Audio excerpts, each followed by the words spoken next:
एक बार एक युवक गौतम बुद्ध के पास आया और गौतम बुद्ध से बोला कि हे बुद्ध, मेरे मन में इतने गंदे विचार क्यों आते हैं?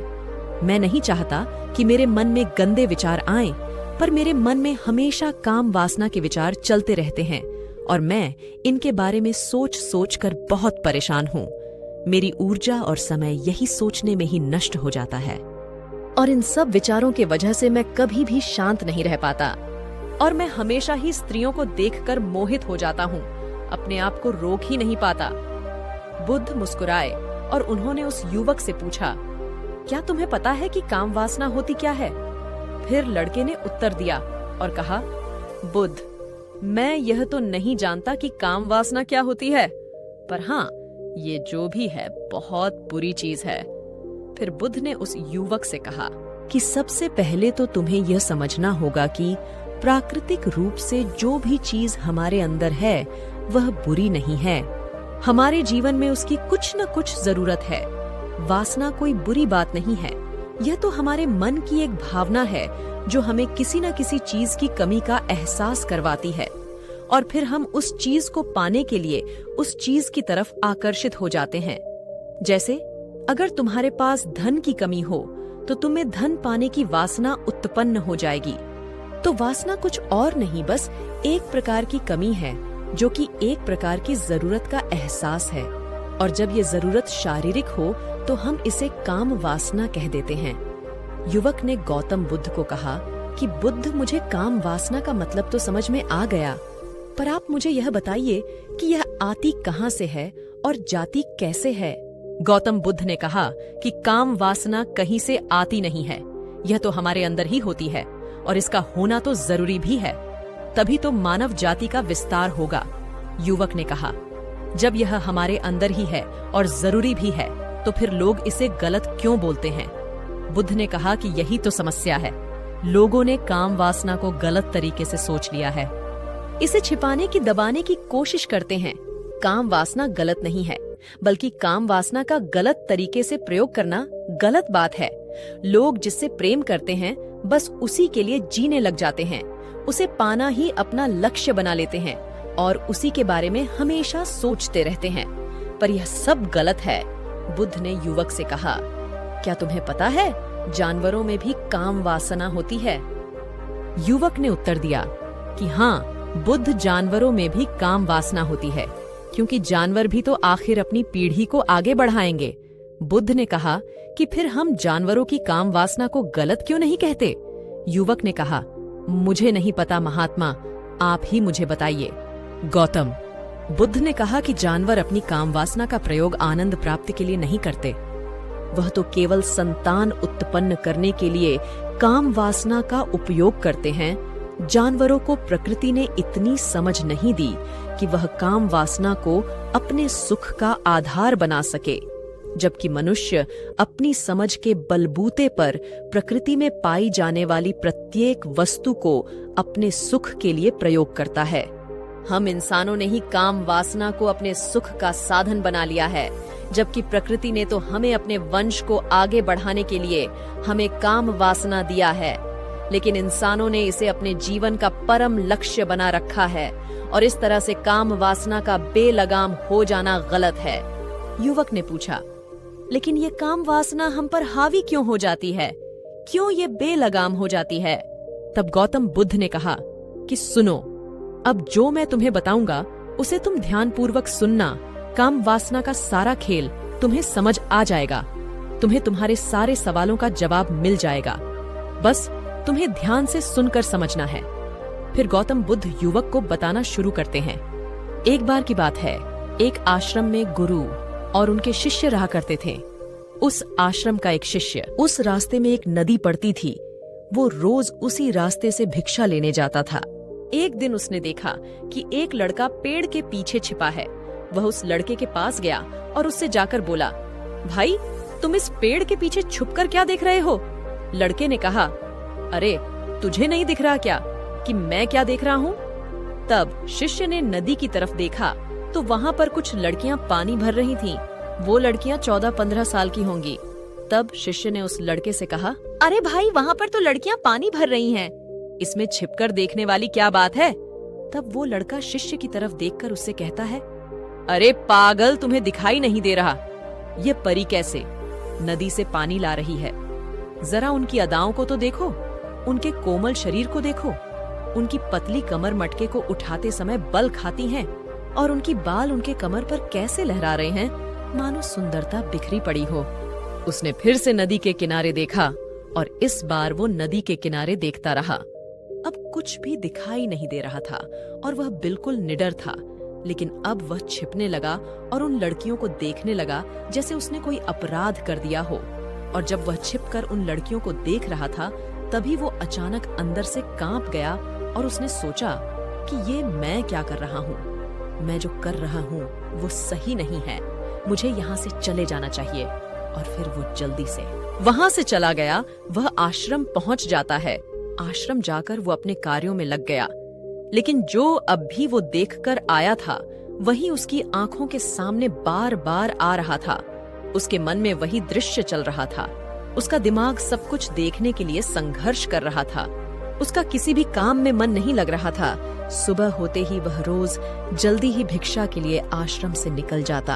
अब वो ऐसा रोज करने लगा, ये उसका रोज का काम हो गया। अब उस शिष्य का मन किसी भी काम में नहीं लगता था। वो हमेशा ही किसी न किसी प्रकार के विचार में उलझा रहता।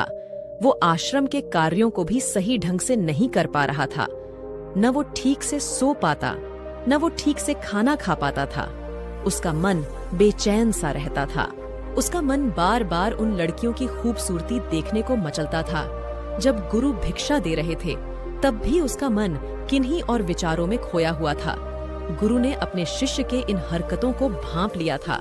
फिर एक दिन गुरु ने शिष्य को अपने पास बुलाया और कहा कि आज से मैं भी तुम्हारे साथ भिक्षा मांगने चलूंगा। तुम और मैं एक साथ भिक्षा मांगने जाएंगे। तभी शिष्य गुरु को मना करते हुए बोला, नहीं गुरुदेव, आप परेशान क्यों हो रहे हो? मैं अकेला ही ठीक से भिक्षा मांग सकता हूँ। गुरु ने शिष्य से कहा, ठीक है, तुम अकेले ही भिक्षा मांगने जाओ। ये सुनते ही वह तुरंत भिक्षा मांगने निकल पड़ा। सभी लोग उसे देखने के लिए उसके पीछे पीछे चलने लगे। थोड़ी दूर जाने पर गुरु ने देखा कि उनका शिष्य एक अपराधी की तरह एक लड़के के साथ पेड़ के पीछे छुपा हुआ है और छिपकर कुछ देख रहा है। गुरु भी अपने शिष्य के पीछे जाकर खड़े हो गए। उनका शिष्य क्या देख रहा है जिसे देखने के लिए वो एक अपराधी की तरह पेड़ के पीछे छुपा हुआ है? गुरु ने देखा कि उनका शिष्य पेड़ के पीछे छिपकर नदी से पानी ले रही लड़कियों को देख रहा है। तब गुरु ने शिष्य से कहा, क्या देख रहे हो? अपने गुरु की आवाज सुनकर वो डर गया और उसके पसीने छूटने लगे।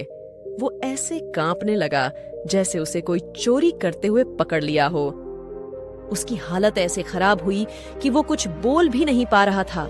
उसके साथ जो लड़का था वो तो तुरंत भाग गया। शिष्य के मुंह से कुछ टूटे फूटे शब्द ही बाहर निकल रहे थे। वो अपने गुरु से नजर भी नहीं मिला पा रहा था। गुरु ने शिष्य की तरफ देखा और कहा कि मेरा शिष्य तो निर्भय था, उसे तो किसी भी चीज का डर नहीं था, लेकिन ये क्या, तुम तो भय के मारे कांप रहे हो। शिष्य ने गुरु से कहा कि मुझे माफ कर दो गुरुदेव, मेरा इसमें कोई दोष नहीं है। उस लड़के ने मुझे बहका दिया था, लेकिन आपसे मैं वादा करता हूँ कि आज के बाद मैं ऐसा दोबारा कभी नहीं करूंगा। मुझे माफ कर दो गुरुदेव। गुरु ने शिष्य से कहा कि कोई बात नहीं, पर इस बात का तुम ध्यान रखना कि हम जैसी संगति करते हैं वैसा ही फल हमें प्राप्त होता है। हम जैसी संगति करते हैं उसके विचार हमारे अंदर प्रवेश करते हैं, इसलिए अच्छी संगति करो जिससे तुम्हारे अंदर अच्छे विचारों का प्रवेश हो। फिर गुरु और शिष्य आश्रम लौट आए और फिर शिष्य आश्रम के कार्यों पर ध्यान देने लगा। उसने उस रास्ते को छोड़ दिया और दूसरे रास्ते जाने लगा। वह अपने काम को ध्यान से करने लगा, लेकिन धीरे धीरे उसके अंदर क्रोध उत्पन्न होने लगा और फिर वह दूसरे शिष्यों पर क्रोध करने लगा और बेचैन रहने लग गया। अब वह सही समय पर भोजन भी नहीं करता था, वह भोजन भी बहुत कम करता था। एक रात गुरु शिष्य के पास आए और उसे बोले कि अब तक तुमने कितनी बार अपना वादा तोड़ दिया है। यह सुनकर शिष्य अपने गुरु के चरणों में गिर गया और रोने लगा। रोते रोते ही उसने गुरु से कहा कि गुरुदेव, मैं कई बार अपना वादा तोड़ चुका हूँ। फिर मैं वादा करता हूँ लेकिन हर बार जब मैं वादा तोड़ देता हूँ तो मेरा मन मेरे वश में नहीं रहता। मैं बहुत कोशिश करता हूँ कि अपने मन से सारे बुरे विचार निकाल दूं, लेकिन चाहकर भी मैं ऐसा नहीं कर पाता। फिर गुरु ने शिष्य को कहा कि चलो मेरे साथ। गुरु शिष्य को आश्रम के बगीचे में लेकर गए और शिष्य से कहा कि देखो, यहाँ पर कुछ नाली बनी हुई है जिससे नदी का पानी इन पौधों तक आ रहा है और यह पानी निरंतर गति से आगे बढ़ रहा है। क्या तुम इस पानी के बहाव को रोक सकते हो? शिष्य ने कहा कि हाँ गुरुदेव, मैं इस बहाव को रोक सकता हूँ। फिर शिष्य ने मिट्टी उठाकर उसे नाली में रख दी तो पानी थोड़ी देर के लिए रुक गया और फिर थोड़ी देर बाद उस मिट्टी के ऊपर से पानी बहने लगा। गुरु ने शिष्य से कहा, अरे यह क्या, यह पानी तो रुका ही नहीं। फिर से शिष्य ने कुछ कंकड़ पत्थर उठाकर उसे नाली में रख दिए और फिर थोड़ी देर के लिए पानी रुक गया, लेकिन फिर थोड़ी देर बाद ही उन कंकड़ पत्थर के ऊपर से पानी निकल आया। फिर गुरु ने कहा कि यह क्या हुआ, पानी तो फिर से बहने लग गया। तुम तो बोल रहे थे कि तुम इसे रोक दोगे। क्या हम किसी काम को रोकना चाहे तो क्या हम उसे रोक नहीं सकते? तब शिष्य ने कहा, कोई बात नहीं गुरुदेव, मैं इस पानी को तो आपको रोक कर दिखाऊंगा। शिष्य फिर से एक बड़ा सा पत्थर लेकर आया और उसे नाली पर रख दिया और पानी रुक गया। तब शिष्य ने गुरु से कहा कि देखा गुरुदेव, मैंने कहा था ना कि मैं पानी को रोक कर दिखाऊंगा। मैं पानी को रोक दिया, आपकी बात मैंने पूरी कर दी। गुरु मुस्कुराए और बोले, अच्छा जरा ध्यान से देखो, पानी रुक गया क्या? वो तो पीछे की नाली तोड़कर बाहर निकल गया और अगल बगल से बह रहा है।